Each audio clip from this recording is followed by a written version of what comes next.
In this live stream, I'm going to go over 5 questions that you must answer before you start your side hustle. So I want to welcome you to another live stream. My name is Mike, and this stream is going to be essential if you've been meaning to start your side hustle. Maybe you're sitting at home, maybe you've been meaning to get started, you just haven't gotten started yet. This stream is going to help you out with that. Or if you've been in the gig economy for some time, this stream is going to be extremely valuable to you to make sure that you cover these essential questions. So I appreciate you being here. If this is the first time that you and I are meeting, again, my name is Mike. I appreciate you being here.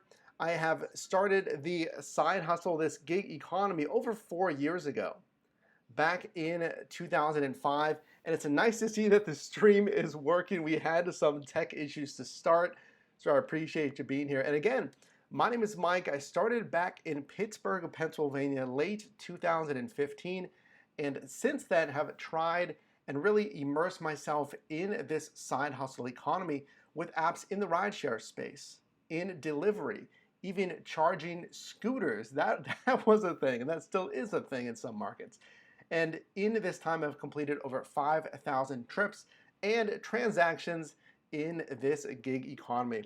So I'm really excited to talk to you about this today, guys. There's valuable things that you're going to take away from this live stream. So I want to welcome you into this stream. Let me know where you're watching from in the live chat or down below in the comments section. Let's get into it. So firstly, when you're asking these questions in this side hustle gig economy, you need to understand entirely your goals of what you want to get in working in this new age economy. Really, this economy has been around less than 10 years. So in this stream, here are your takeaways. Number one, I want you to be fully prepared with the starting blocks. Your app-based side hustle.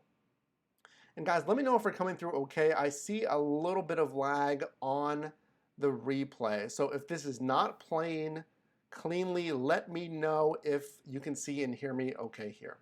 Number two, I want you to be able to weigh the costs and benefits when choosing the right niche or niche for you in this gig economy. What do we mean by that? Well, number one, simply you need to ask yourself the question, what do you want to do? What do you want to do? What options are there in the gig economy for you? Let's get into that. Now, there's quite a few options of things for you to consider in this gig economy. And I'm sorry, let's get back to the screen here. There we go.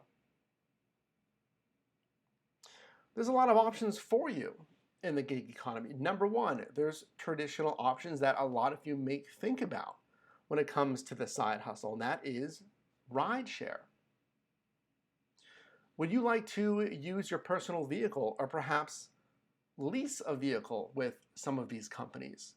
And are you interested in personal interaction? Are you interested in seeing more of your marketplace? Being out on the road, interacting with people? Checking out different areas in the marketplace and being on the road for the majority of your day, transporting individuals with rideshare. That's number one. Number two, what about food delivery? Now, hey guys, this is great if you're more introverted. Maybe you don't want to interact with customers in your vehicle. Maybe you have safety concerns with that. Food delivery may be a good option for you.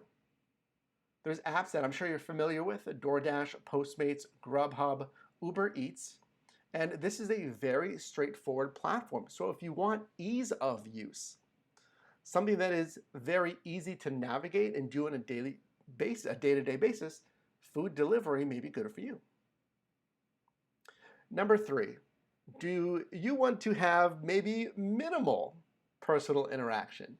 Maybe you just want to relax in your vehicle and not really have to worry about customer service as much. Parcel delivery may be a great option for you.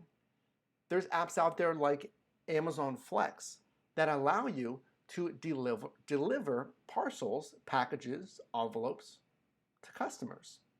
And we have a whole playlist on most all of these apps. I encourage you to check out the channel under the playlist section if you want individualized help and tips with each one of these apps.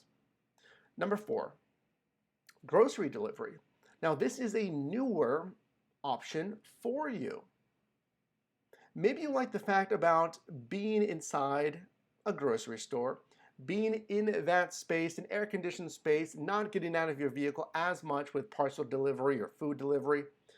Grocery delivery may be a great option for you. There's apps like Shipt, which in the most part, when I have driven on to Shipt, I've really enjoyed. And it's simply just that, shopping for a customer's groceries and delivering to their location. Number 5, this option you may not be aware of. What about actual labor? And this can pay quite well depending on the skill sets here. There's apps like Rover or TaskRabbit, which if you want to be out and about and you want to actually be doing a labor-based gig app, may be a great option for you. Rover is, as the name might imply, it's a dog walking on-demand service. Now, TaskRabbit, it's a whole variety of tasks, and you can specify your skill set. Maybe you want to help with construction. Again, maybe you want to help with repairs, what have you. A labor-based app may be a great option for you.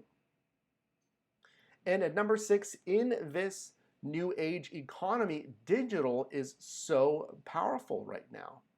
So when it comes to digital-based side hustle apps, we have freelance work apps like Fiverr and Upwork. Now these apps can be great if you are a graphic designer, or maybe you want to do online consulting, or you have a skill set that you want to utilize the computer, work from home, and really create that business from home on the web. You may consider a digital side hustle platform. So question number 2. Number 1, we asked about what do you want to do? Well, number 2, how will you get it done? So how are you going to accomplish and perform on these apps? So ask yourself, how are you going to get this done? What method of transportation do you want to use? Do you want to be on foot? Do you want to be on a scooter, motorcycle, moped, or most commonly, your personal vehicle? Let me know in the live chat right now, what method of transportation do you want to use? Are you going to be investing in a leased vehicle? Or do you even plan on doing this full time and investing in a, let's say, a used vehicle to use for all of these apps? Or are you going to multitask your current personal vehicle to use with these apps, which is really the traditional means of transportation, just using your current personal vehicle? So let's talk about that. If you are going to plan on using your personal vehicle, consider the following. You need to consider, of course, miles per gallon. What type of vehicle are you going to be using, and how good is it on gas? If you're loading packages to the roof with apps like Amazon Flex, is your car really suited for that? If you're already driving a Jeep Wrangler, let's say you're getting 13, 15 miles a gallon, and then you're loading cargo in that as well, or maybe you're doing TaskRabbit, and you're loading it with heavier items, cement blocks, what have you, that's going to further decrease your miles per gallon, which again eats into your revenue margin. Number 2, of course, depreciation. Maybe the number 1 question that I get when it comes to, hey, how worth it is this side hustle thing? It's vehicle depreciation. You know, I have people tell me, Mike, well, do I have to use my own vehicle? I say, well, typically yes. And then the question immediately goes to depreciation. So think about the current level of depreciation on your vehicle and the expected depreciation over the years. There's a big difference, guys, between driving a 2010 vehicle and maybe a 2019, last year's model.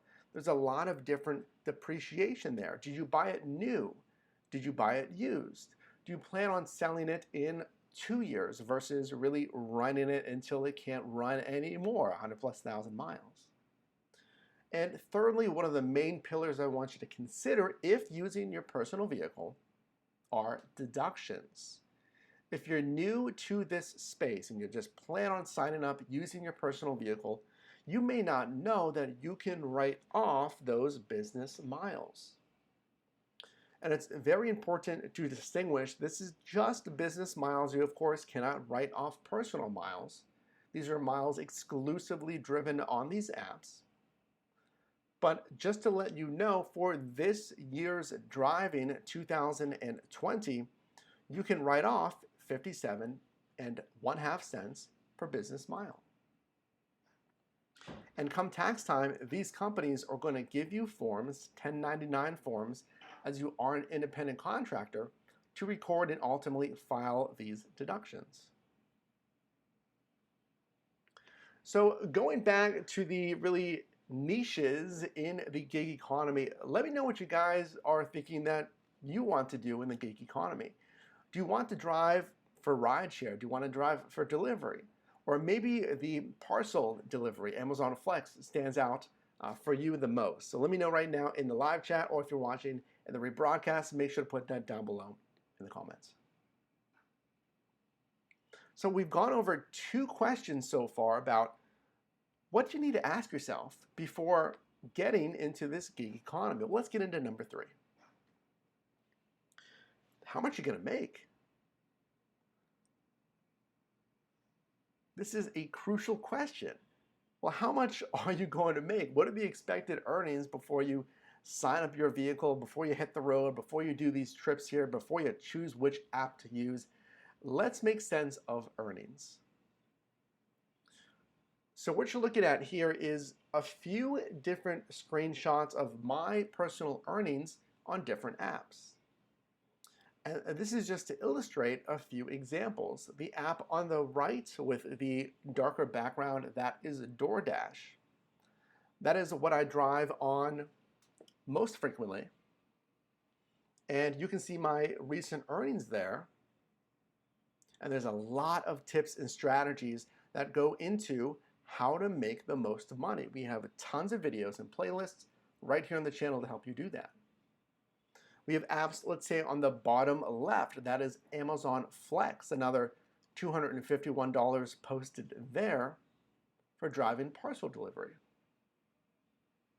And then on the top left, we have grocery delivery apps, that is the Shipped platform. We can see a strong $402 posted last year from that app. Now, I want to be frank with you. I want to give you realistic expectations of earnings. You know, a lot goes into these gross earnings as far as making sense of all of these numbers. So let me give you realistic expectations as far as all of these apps. In my experience, in the thousands and thousands of trips and transactions that I've completed, you can expect around $12 to maybe $18, $19 in gross earnings. And we need to reiterate that last part, gross earnings. Whenever you're signing up with these apps, remember you are an independent contractor and you are earning pre-tax income. So the income, if we go back here, this income, all of these deposits are pre-tax. This is based here, of course, in the US market.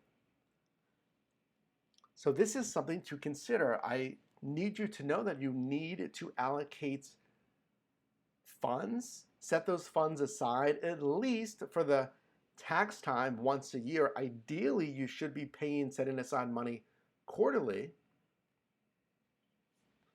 But this is going to go into your earnings as well. This is pre-tax income. And again, you can expect around $12 to maybe $18, $19 per hour in gross earnings. Now, I always recommend you want to drive on the highest pay incentive possible. So if you're driving during peak times, or maybe there's promo pay, you can expect to earn possibly more than that. We've seen pay of $20 to upwards of $30 an hour, but that is quite rare. So answering the very important question of how much money you'll make, well, let's look at this question, which is when and where would you like to work? Think about this right now. When and where do you want to work in the gig economy? Do you see yourself working daytime or maybe the evenings, weekdays, weekends, immediate area, or would you like to really tour the entire marketplace? These are more important questions you need to ask yourself because certain apps are more tailored to certain times of the day. For instance, let's think about rideshare, Uber and Lyft. Well, when would you think are the most popular times to drive for Uber and Lyft? I want you to think about that for a second. When would the most popular times be to drive for companies like Uber and Lyft? Now, if you're thinking the early morning, you may be thinking about early morning airport runs, or maybe transporting passengers to work. That could be number one. If you're thinking about, well, I want to work on the weekends. I want to work on the weekends in the evening because that's when I'm free. Then you may be transporting passengers to events, to bars, to concerts. So we need to consider, okay, if I want to work evenings on my weekends, also keep in mind what's going on during that time. You may have to navigate areas of the marketplace with a lot of traffic. You may have to transport passengers that are intoxicated, that have been drinking weekend nights, right? Well, what about at the bottom of the list here? I want to work in my immediate area. I don't want to have to drive 45 minutes away. I want to know where I'm going to be. Or maybe you have a recent graduate, maybe you're in between semesters of college, what have you, and you want the security of knowing where you're going to drive. Rideshare is not going to be the best option for you. With rideshare, you may be driving all throughout your marketplace. You may have a trip that takes you 45 minutes, an hour away from your home. So delivery may be the best option for you. With DoorDash, for example, you will specifically schedule a delivery block in a certain segment of your marketplace.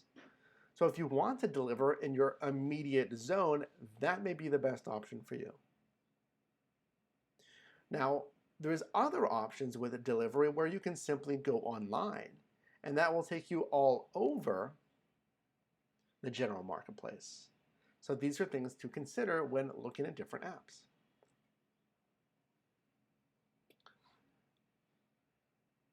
And lastly, what are the pros and the cons of driving in the gig economy and starting this side hustle and working on these different apps?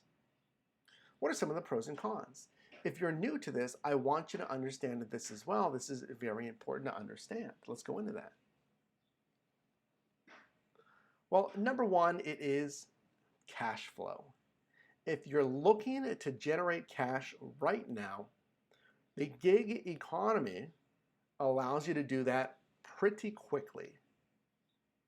You can apply to these apps. We have links down below in the description. Those are affiliate links down below in the description for most every single major app in the market.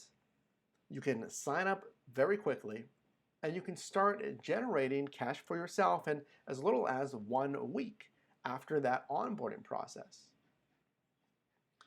Now, a second plus can be setting your own schedule.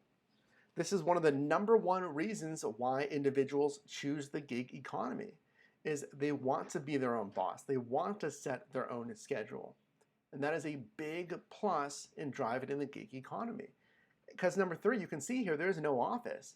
If you don't want to have to deal with an office, if you don't want to have to dress in the business casual, work with the coworkers in the office politics, this can be a very freeing option for you in working in the gig economy. Well, what about some of the cons?